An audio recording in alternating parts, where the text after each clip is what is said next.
Good morning to all my friends all over the world. This is an update to answer what is Sloko, and Sarah, what are you doing in Stilbaai?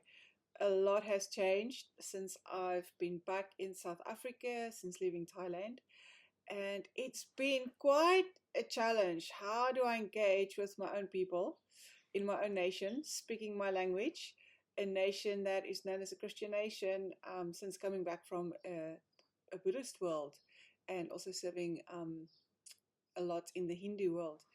In this video, I'm going to share quite a deep disappointment that I had this weekend, just when it comes to mission, and then also some good news as to having 125 new followers on Sloko. People are engaging on a non-Christian side in town. Maybe you've heard that we are going to take motorbikes and travel up into Africa.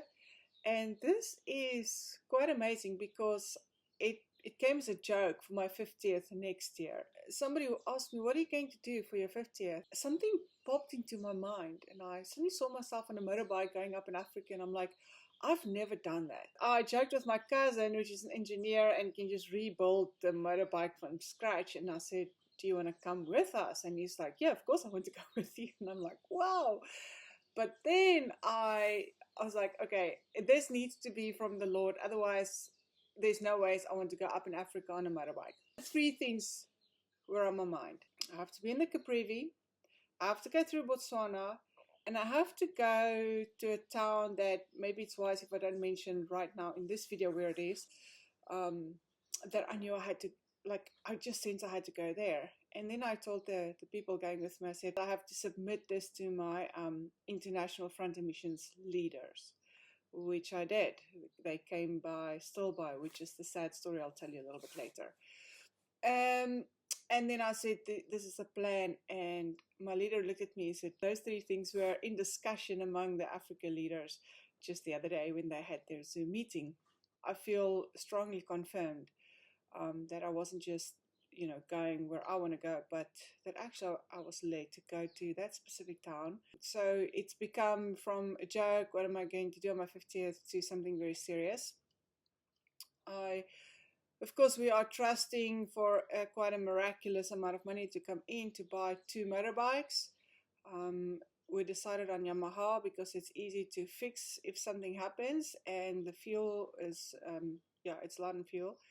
So this is just on the sideline if you want to invest in the 10 nations where we will be taking Sandbox Bible, visiting YWAM Paces, encouraging them and sharing with them how they can share with their people the Bible if they don't have it written down. That is next year. We will have to leave beginning April I need to be in that town 11 May. That is a very specific date. I have to be near Kilimanjaro. So we will have to practice on the bikes from January on.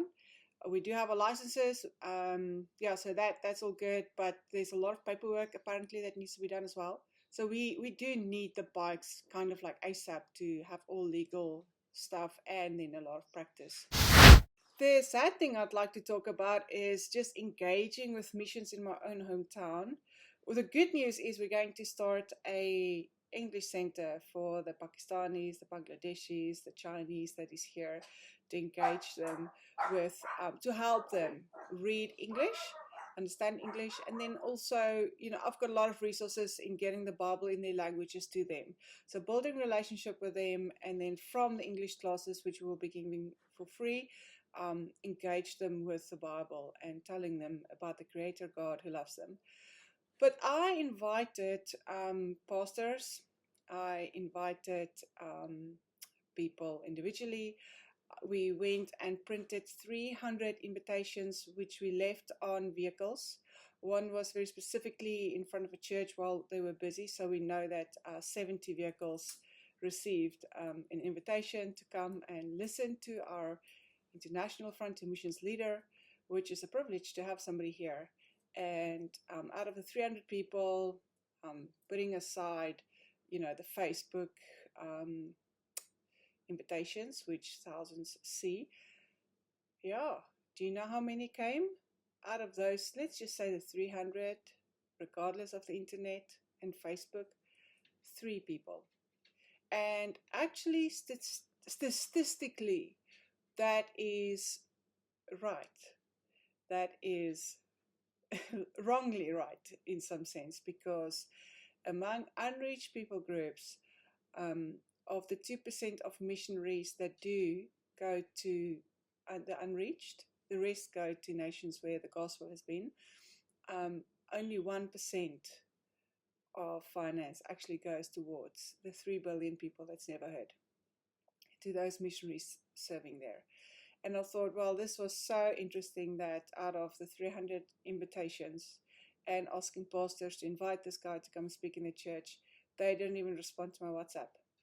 And I don't know what to do about that. I don't know how to think about this. I've come up with a term in my own mind.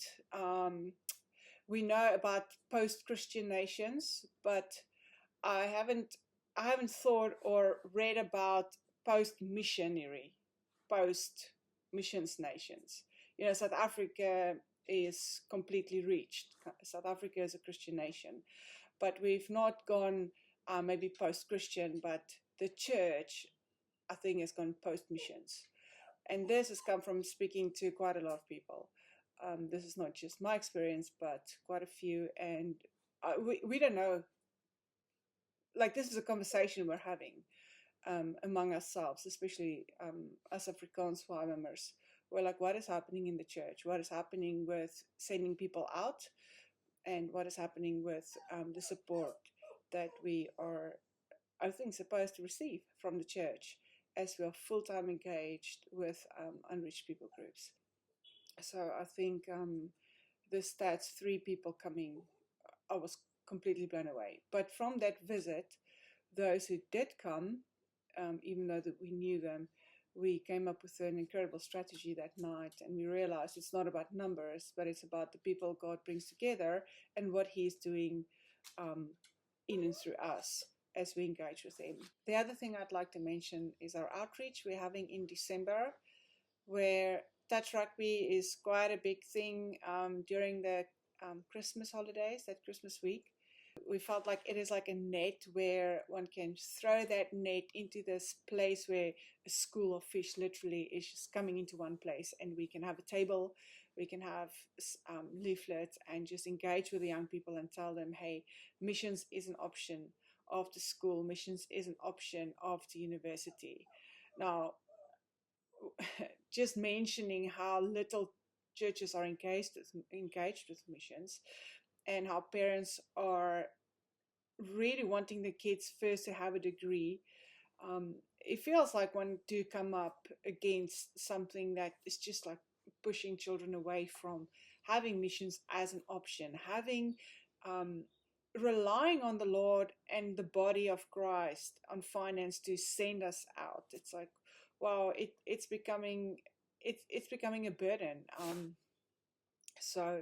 And I think it was never supposed to be like this, but I do take courage that even Paul, the apostle, had to write to churches and say, hey, only that one church supported me while I was doing all this stuff. So it's like nothing new. It's a 2,000-year-old problem, but seeing that there's a prophecy from Lauren Cunningham that South Africa will become one of the 5 sending nations, it's something I'm really burdened with, and I will not stop talking about it. I will not stop talking about the fact that we should get our young people out there into missions, whether it's short term, whether it's long term, or helping them shape their mindset that in the workplace where they are, in their sphere of society, in their sphere of influence, whether they are doctors or lawyers or engineers or somebody just putting fuel into a car for somebody else, it doesn't matter where you are a voice for Jesus. You are a voice and you are the body.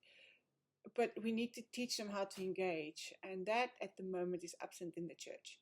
And so we'd like you to, if you are from South Africa and you know university students and you know someone who's going to come and play touch rugby, to come and find us, find the Your Story YWAM table and come and engage with us. If you're from overseas, if you're a YWAM based from overseas watching this, then send your teams and and come and ask me questions, ask me where you can stay and what's up in South Africa, and then we can engage in that way. So let's see South Africa become a sending nation, which we have enough people to do that. And if people start to tithe into missions, we can literally send out thousands of missionaries. So yeah, thanks for listening. Thanks for praying for me. Thanks for those 3 people who do support me. Bless you, love you, and let's do this for the kingdom.